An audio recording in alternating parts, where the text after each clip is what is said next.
This is Common Ground with me, Sonja Wolf, and with me today is Ben Westhoff. He's an award-winning investigative journalist and author of Fentanyl Inc.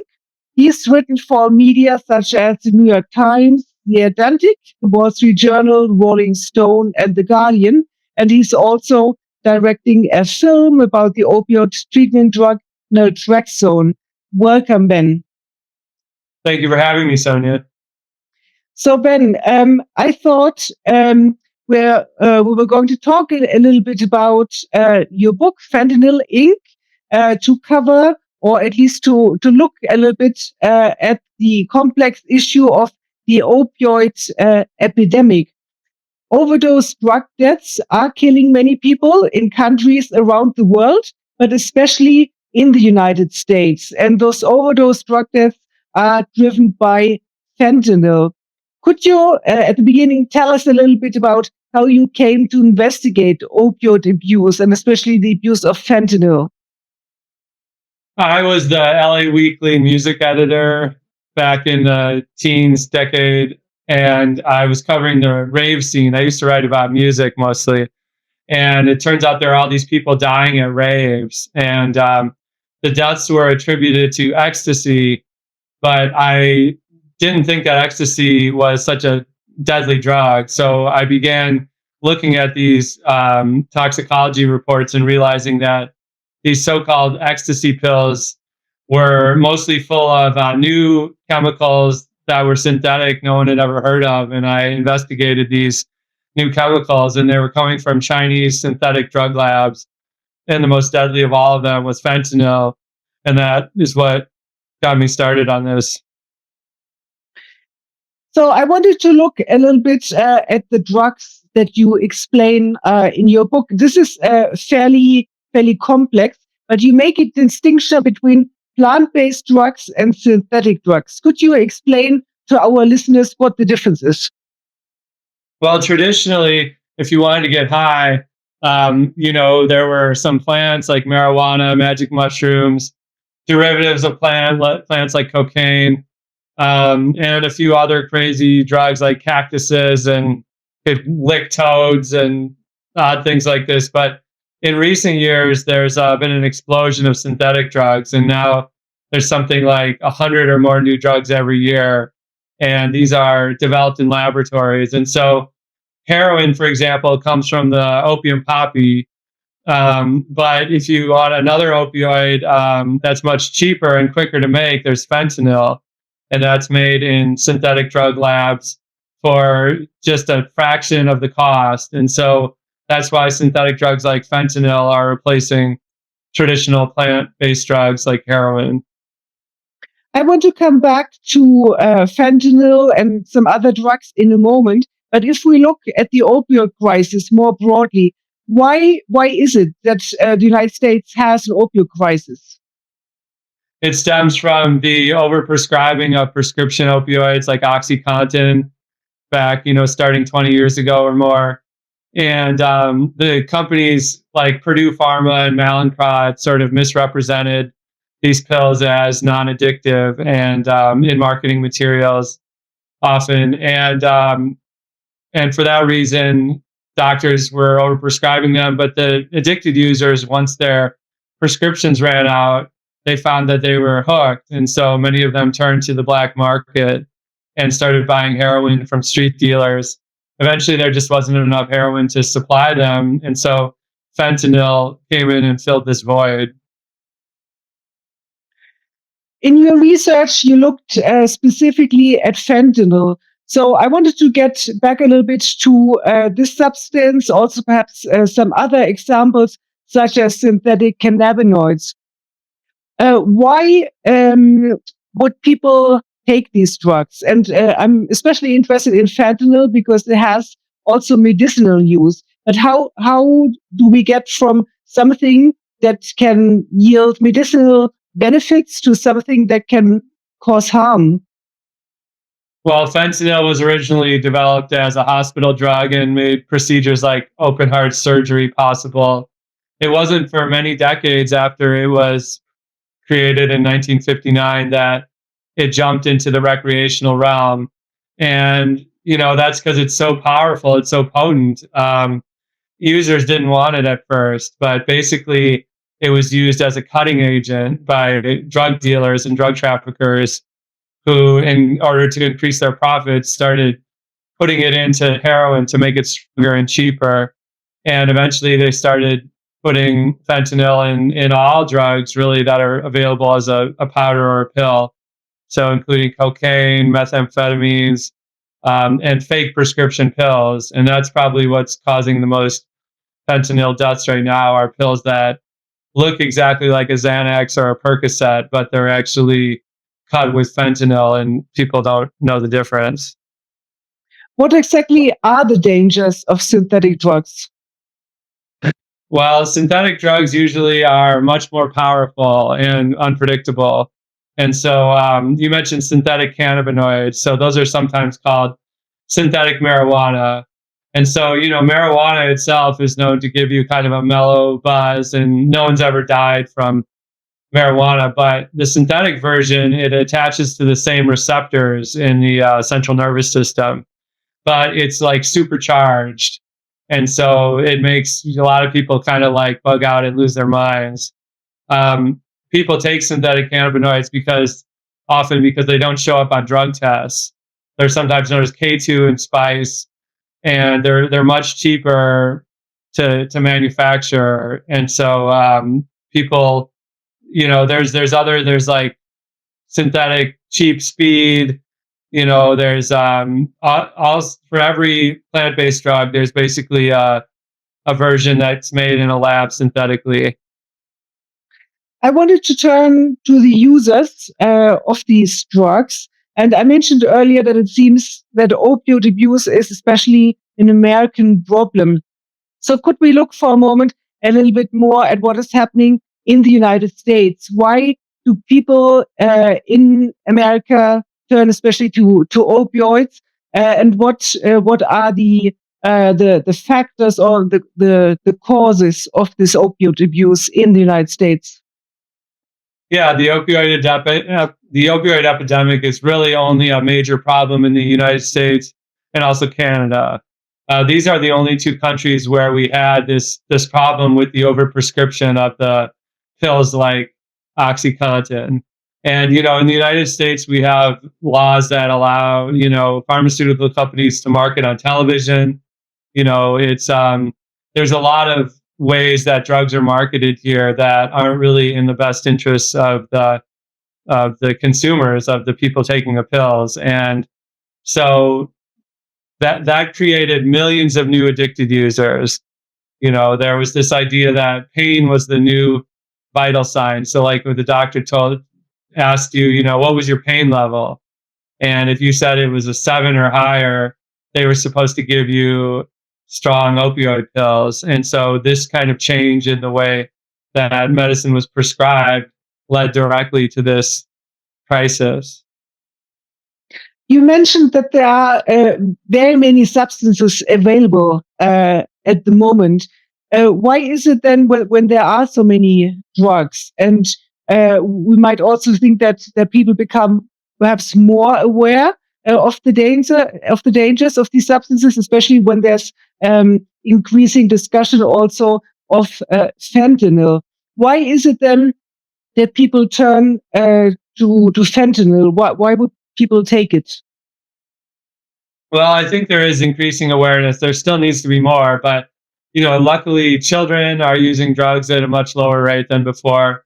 But why do people use fentanyl, something that's so powerful that only 2 grains of rice worth can be enough to kill you? Well, a lot of times, long-time addicted users, people have been using heroin for decades, and they don't get high anymore from heroin. It just staves off their withdrawal symptoms. But with fentanyl, it's so much more powerful that they can get high again. And so if they heard someone died from a really powerful batch, sometimes in the addicted user's mindset, they don't try to stay away from that batch. They actually seek out that batch because they think it will get them high again. For your research, you spoke to different kinds of individuals, both users and dealers. And I wanted to ask you if you think that specific populations are particularly affected by overdose drug deaths. Yeah, I would say marginalized communities, people who are homeless, who live in poverty. A lot of drug addiction stems from childhood trauma, PTSD, and things like that. And these are the people most likely to be affected and killed by fentanyl. How do users get drugs such as fentanyl and other examples you give in your book? Where do these deals take place? A lot of them can be bought off the dark web, which is kind of an underground form of the internet, which can be accessed using a special browser. But most of these, most of the fentanyl is bought just off the streets from the same drug dealers who are selling heroin and meth and everything else. The Mexican cartels are trafficking the fentanyl into this country, and still, so even in the age of the internet and everything, a lot of drug dealing is still hand to hand. Could you elaborate a little bit more on the dark web? How can we imagine this platform? Obviously, we don't want to promote drug use in this podcast, but just to give people a better understanding of why the dark web might be attractive for users, but also for dealers. How can we imagine these purchases? The dark web is basically anything that's on the part of the internet that can't be accessed by traditional browsers like Chrome and Firefox. And so the way that people communicate on the dark web is through encrypted technology. And so there's these websites that are offering to sell, every drug you can think of, sometimes guns, sometimes all sorts of illegal goods. But they communicate through these encrypted messaging systems. And so basically, and they're paid through cryptocurrency often. And so cryptocurrency is more difficult to trace. It's very hard for law enforcement to crack these codes. And so people get drugs delivered right to their front door. So you explain in your book that, of course, there are other things happening in China. China has become an exporter of fentanyl and also precursor chemicals. But could we start by looking a little bit at how China deals with drug problems in its own country? Yeah, well, China doesn't have a fentanyl problem among its own citizens. Chinese citizens do have problems with heroin, meth, ketamine, a lot of deaths from these drugs. But the government is mostly focused on eradicating drugs that are affecting its own population, right? So they work hard to build special police operations to combat meth and heroin. But when it comes to fentanyl, almost all that is exported out of the country. And finally, the China cracked down on fentanyl analogs, which are a type of fentanyl where they just tweak the molecule to stop those exports from happening legally. But still, the fentanyl precursors remain legal. And fentanyl precursors are basically the most important ingredients used to make fentanyl. And I've heard it described as the brownie mix. So if you have these precursors, it's like you have the brownie mix, and preparing the brownies themselves are very easy. And so there's lots of different fentanyl precursors, but many of them remain legal in China. And so they're made in, completely legally in Chinese chemical companies who send them mostly to the Mexican cartels, who finish the fentanyl, and then they send it north of the border into the United States. So could you take us then to some of the laboratories? You were actually in China, visited some of these sites for undercover investigations. How can we imagine these laboratories? And you explain in your book that some of them are more clandestine, others are perfectly legal companies. So tell us a little bit more about these enterprises. Yeah, I went to one outside of Shanghai, and I lied and said I was a drug trafficker. I actually said that my friend was a drug trafficker, and I was just happened to be in China. I was scouting out these labs to see, he wanted to make a big order, and I would facilitate it if the lab was up to our standards. But I visited this lab in the outskirts of Shanghai, and it was fairly small. There were about five employees, but they were making huge quantities of different synthetic drugs, including fentanyl analogs and synthetic cannabinoids. And I, I saw the process. I talked to the lab owner, the CEO, who gave me a tour, and it kind of resembled like the Breaking Bad laboratory. It was if you've seen that show, it's very it looked professional, and not everything about it was professional. Like, people weren't wearing masks. The smell was very strong, and the windows were all open, even though it was the middle of winter, to kind of like dissipate the smell. But it was very exciting and sort of nerve-wracking experience that I described in great detail in my book Fentanyl Inc. But suffice it to say, I got out of there alive by the skin of my teeth. And then I also went to the company selling more fentanyl precursors than anyone else in the world, and this was a huge company in Wuhan.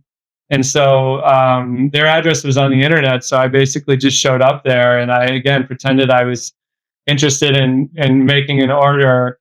And I met all the salespeople. They like gave me a tour of the facility, and I was shocked to see what a large operation it was. It was hundreds and hundreds of salespeople sitting behind at cubicles, selling these chemicals on the internet, and they also specialized in what you would call gray market chemicals that are legal in China but illegal in the U.S. And those, besides the fentanyl precursors, also included anabolic steroids. And so I got to kind of be a part of this sort of crazy environment. And then later, after my book came out, the CEO was indicted by the U.S. Department of Justice, and a $5 million reward was offered for information leading to his capture. Drug trafficking is a transnational problem, and people perhaps will have heard more of fentanyl, because this is also that the Trump administration is talking about. President Trump also has mentioned specifically Mexico, that in his view needs to do more to stop the trafficking of fentanyl. But if we stay for a moment with China, what are the challenges for other countries that are hoping for greater cooperation on the part of China to tackle drug trafficking? Well, it becomes difficult with the precursors because China has banned a lot of different precursors, but the new ones just keep popping up. It's kind of like a game of whack-a-mole. And so eventually, these chemists have even started making what you would call precursors. And so these are chemicals that are used to make precursors. And eventually you can't ban all of those because they're used to make just common, ordinary chemicals that are, not illegal. And so what the United States would like China to do right now is just to regulate how these chemicals are sold and who to. So generally the Mexican cartels have these front organizations who order the chemicals from China and buy them. And these Chinese chemical companies don't make any effort to figure out who's actually buying them, what they're being used for. And so the U.S. wanted China to kind of make a registry and say, you can only sell to these legitimate companies, and enforce that. And so that's kind of at the focal point of negotiations with the U.S. and China right now. In your book, there's a fairly extensive section on how the Chinese government has tried to respond to drug trafficking, but also what it can do, what perhaps it can't do with respect to the very many chemical companies that are operating in China. Could you tell us a little bit more about these chemical companies and why is it that so many seem to be flourishing? Well, China has the biggest chemical company, the biggest chemical industry in the world, along with the biggest pharmaceutical industry in the world. And the United States, though, has a more profitable pharmaceutical industry. The United States makes these brand name chemicals, the brand name drugs that we all buy at the pharmacy. So China has tried to incentivize its companies to make these bigger, more expensive brand name type drugs. And so for that reason, the Chinese government a number of years back started offering all these different incentives and tax rebates and grants, financial incentives for Chinese chemical companies to start making drugs. And unfortunately, they provided these incentives for fentanyl. We were talking that fentanyl is an important hospital drug. And so it's quite possible the government is trying to incentivize these companies to make fentanyl for hospital laboratory, for hospitals and for legitimate laboratories. But what happened was all these sort of like fly-by-night operations started making it and selling it to anyone who was buying, like the companies I visited. And in the process, they received what's known as a value-added tax rebate, which is basically a tax rebate for exporting, fentanyl. And so everyone thought, this is crazy. And China is also offering it for other synthetic drugs of abuse too. So part of the work has been trying to convince China to stop offering these incentives, because what's strange about these Chinese chemical companies, these are drug traffickers at the end of the day, right? But they're not like drug traffickers in other countries, in Mexico or in Afghanistan or whatever. They want to follow the law. Whatever the government says, they'll basically do it. And so China is a totalitarian state, and so if they say this is illegal, then these companies will pretty much stop making that chemical. And so that's why the U.S. is pressuring China to really crack down. If China were to be more effective in tackling drug trafficking, would this really have a significant impact, or other countries that might step in and fill that void? I think in the short term, it would have an impact of creating scarcity. These chemicals would be harder to get. Anyone can make fentanyl. Anyone can make fentanyl precursors, not just in China. But the thing is, China does it the most cheaply. And so if the supply chain from China would be interrupted, then the price would go up to consumers. You instead of being able to buy fentanyl on the streets of San Francisco for $5 a dose, maybe it would go up to $10 or $20. And that would save lives right there.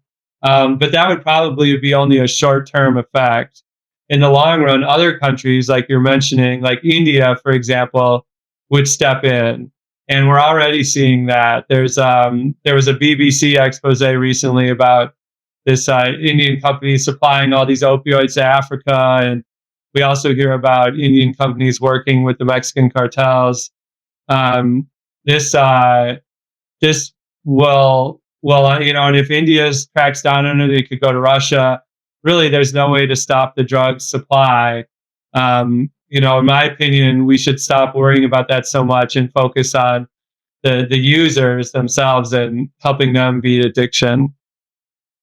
Let's look at the dealers for a moment, especially those who are selling fentanyl. What is the appeal of fentanyl to dealers?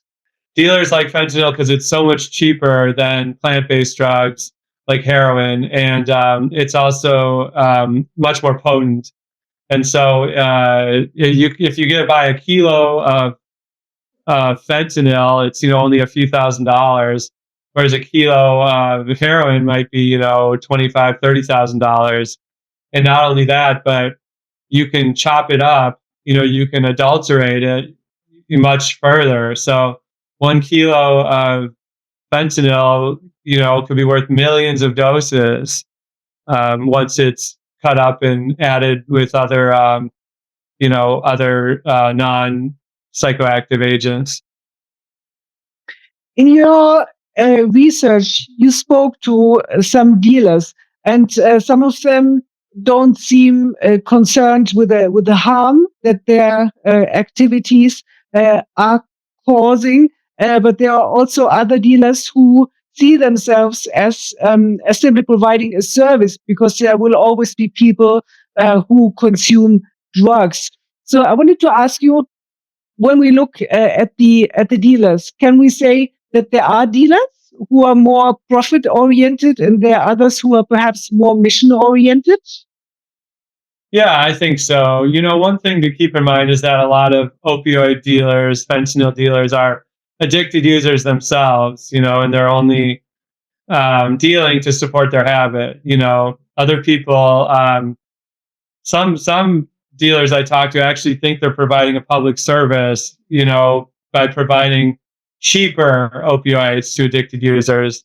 So if you become addicted to pills like OxyContin or Percocet, any other opioid will satisfy your craving. So heroin, fentanyl, pills, it will all satisfy the same craving. But according to these dealers, it's better to buy from them, because they're selling more cheaply fentanyl, than to buy these pills from big pharma, who got them addicted in the first place and are much more expensive. So you might believe that logic or you might not, but there are certainly plenty of dealers who are in it more for the money and the lifestyle, and I talk to them also. So even if we can say there are dealers who think they are providing a public service, and you mentioned there's a difference in the price of the substances that are being sold, but are there greater quality controls? Is something like that possible, or is there always risk for the users? Yeah, there's definitely a high risk. If you're buying fentanyl off the black market, your risk of overdosing and dying is very high. Like I mentioned, only 2 milligrams of fentanyl, like 2 grains of rice worth of fentanyl, is enough to kill someone. So when you're receiving it in the hospital, it's very safe. You have trained anesthesiologists who, this is their job, is to measure the fentanyl accurately. So you'll only get the amount you're supposed to. But these dealers on the streets, they don't have any idea what they're doing. I talked to one who said he used Mr. coffee bean grinder to mix up the heroin and the fentanyl. And the problem with something like that is that it creates hot spots. And so you might have a bag of heroin that has fentanyl in it, and one dose of it might be mostly heroin and fairly safe, but the next dose is full of fentanyl and could kill you instantly. What did you find out in your investigations about the trafficking side? How important is the dark web for the dealers? Perhaps people who follow the news will hear more about Mexican criminal groups who can also traffic different kinds of substances simply across the land border. But in your research, what did you discover about different trafficking methods? Well, the dark web is certainly used by a lot of people for a lot of different things. It's very secretive. Drug traffickers can buy different chemicals in bulk, and you can get any drug like under the sun, really. And some of them even have user rating sites like Amazon, a 4-star review for this drug trafficker, or whatever, which some people think is a form of harm reduction in itself. But it's also used by a lot of people who you might call psychonauts.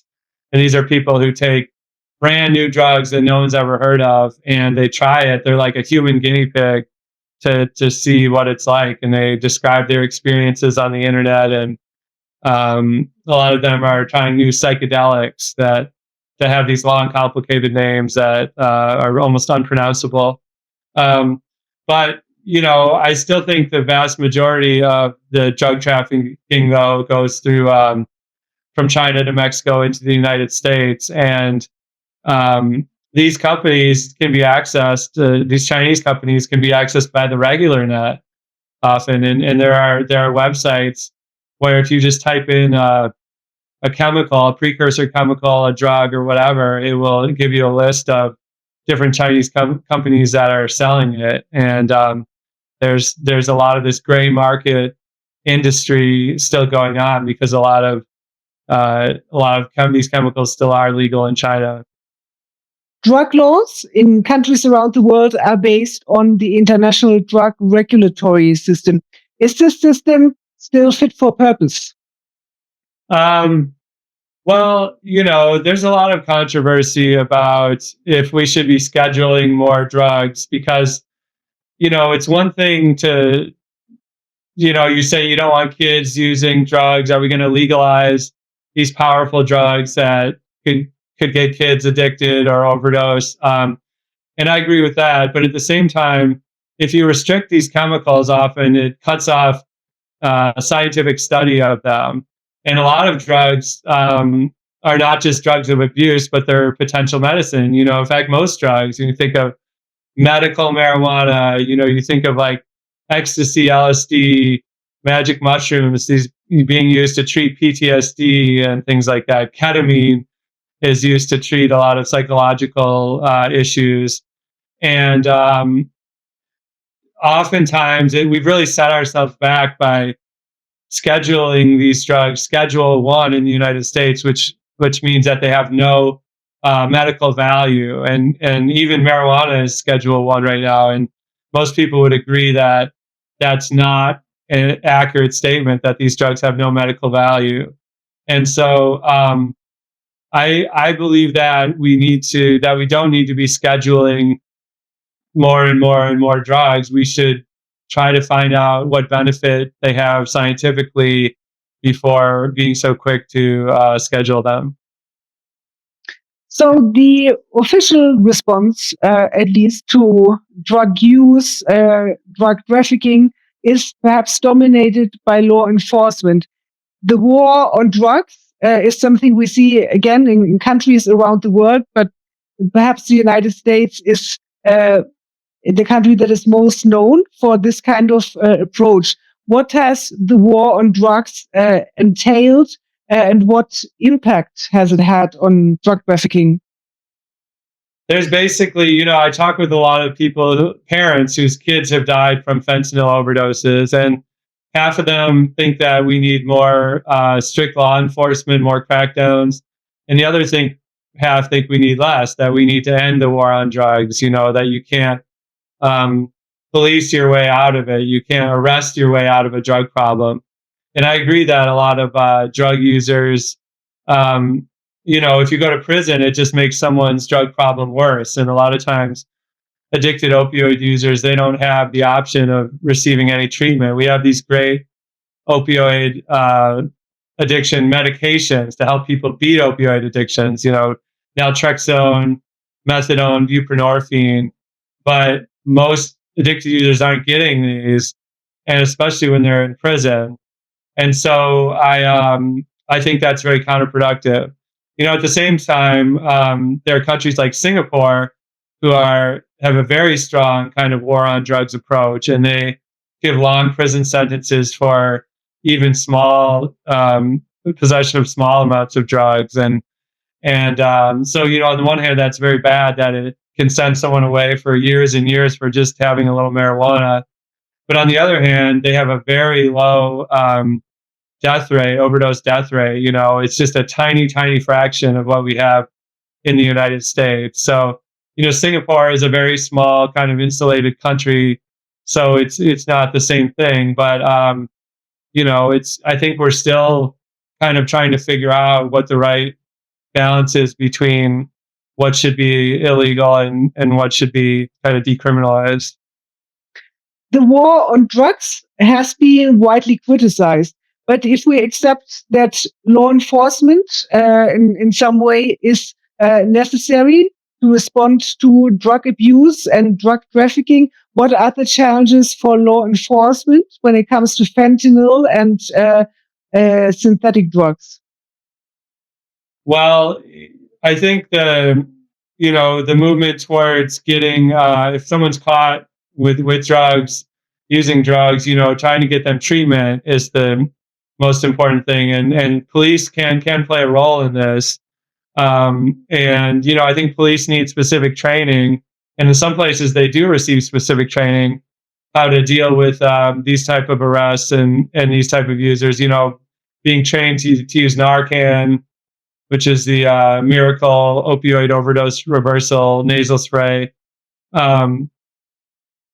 If police are have Narcan training, and if they know the social services to help people who are overdosing and taking drugs on the street, that's going to be a lot more useful. We don't want our prisons clogged with drug users, because they're just going to come right back. Something like opioid addiction requires, like I said, medication, like naltrexone, methadone, buprenorphine, but also wraparound services like housing, job placement, psychological counseling. And if people who are addicted see things improve in their lives, if they reconcile with their family, if they have a meaningful work, that has something to live for, they find religion, this often is the way to beat drug addiction more than anything.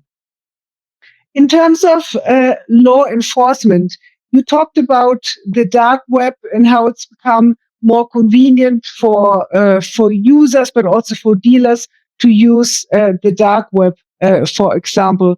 How important would you say is it for law enforcement to become more skilled at doing investigations in cyberspace? And did you have the sense that law enforcement is in fact getting better at this? No, I don't think they're getting better. I mean, it's so difficult. It's really the only way that you can catch someone on the dark web is if they screw up. If they don't encrypt their messages properly, or they leave some trail of breadcrumbs on the clear web for the police to pick up. That's how they caught the founder of the Silk Road, Ross Ulbricht. But I really don't think it's worth spending more and more time and more money on these type of operations. I think this money should be directed towards addicted users and helping them get the medication they need, get their lives back in order, and funding education programs to warn kids about the dangers of drugs like fentanyl. That's how I think this type of money should be spent. As part of your investigation, you also looked at some examples of progressive drug laws around the world. Could you talk a little bit about what these laws were trying to achieve and what happened in those cases? In places like Switzerland, they have what's known as the Safe Supply Program. And so there, if you can demonstrate that you've been an addicted opioid user for 2 years or more, you can get heroin supplied by the government, basically, and it's free.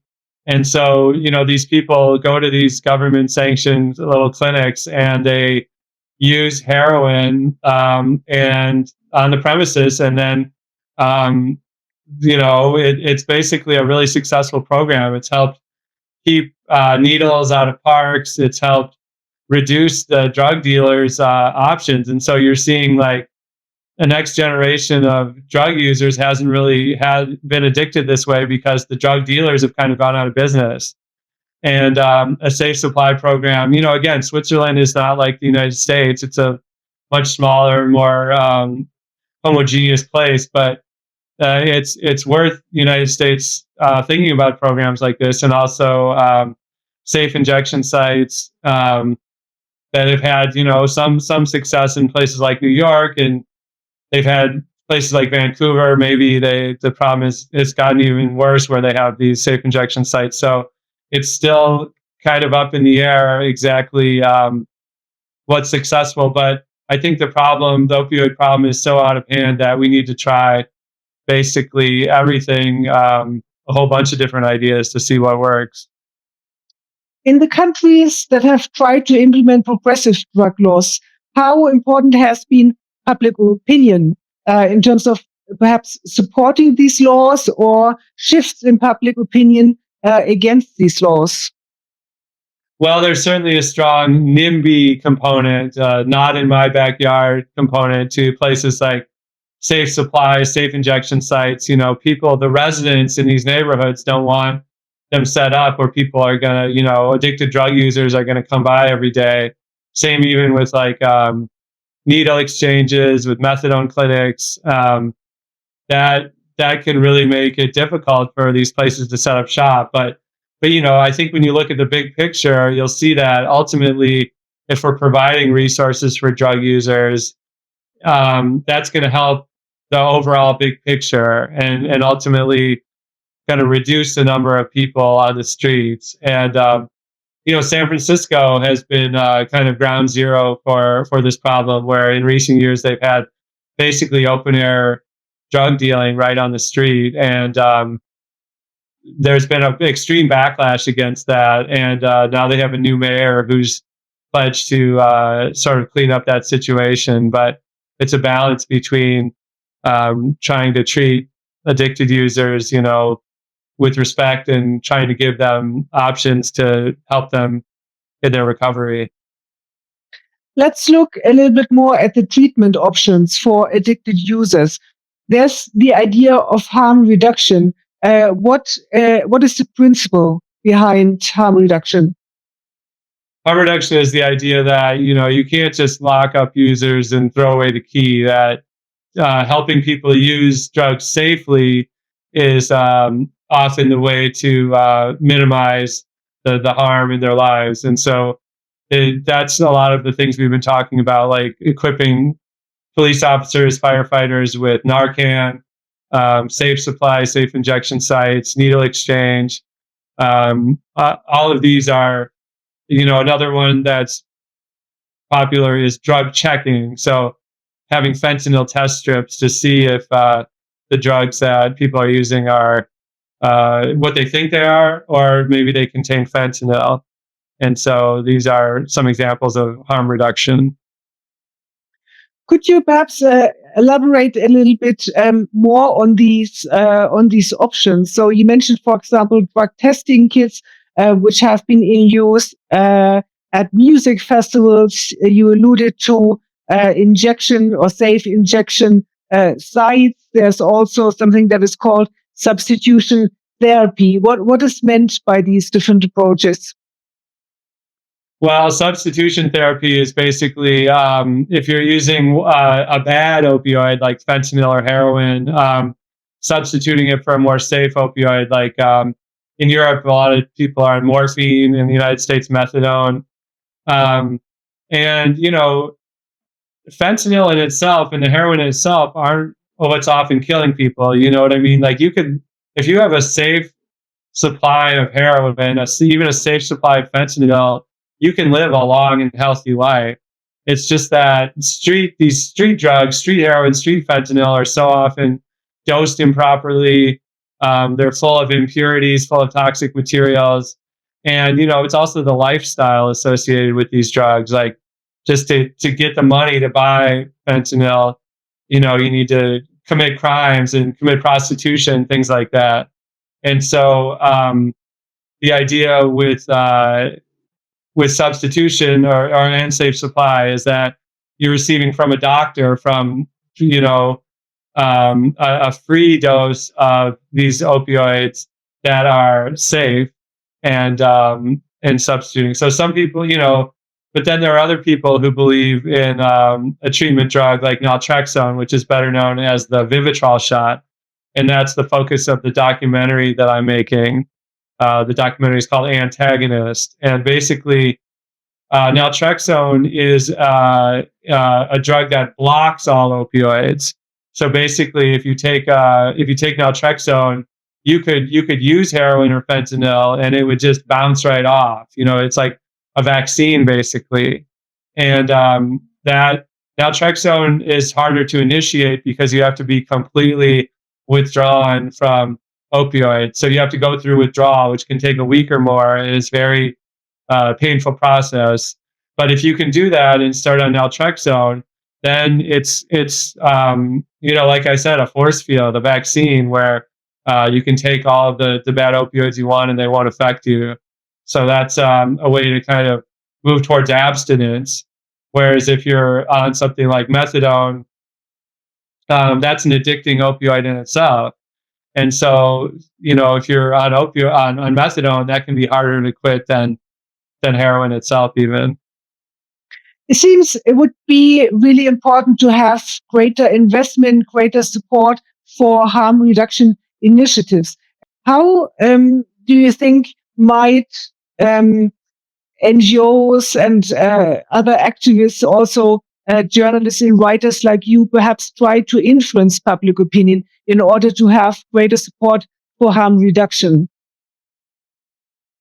Well, I don't think harm reduction is a panacea. I think like we need to help users use drugs safely, but we don't want to encourage drug use. I mean, people always say like we should reduce stigma, and I do think we need to reduce stigma around addiction.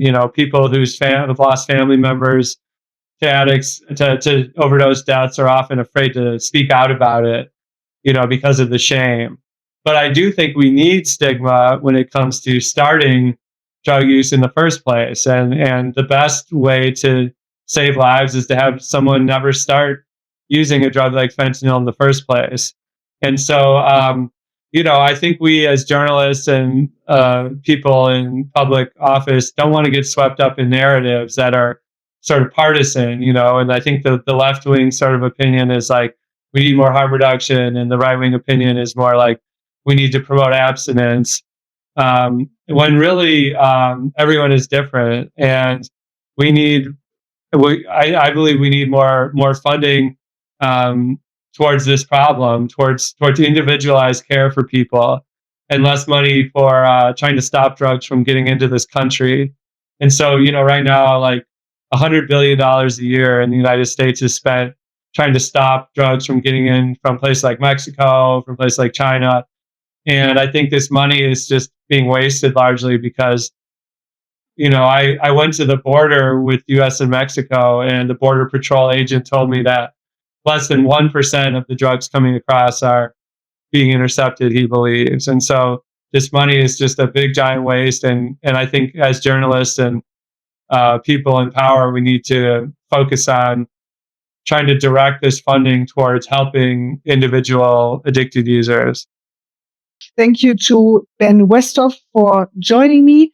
Ben Westhoff is a journalist and the author of Fentanyl Inc. Thanks very much, Ben. Thank you for having me on. Thank you. This was Common Ground with me, Sonja Wolf.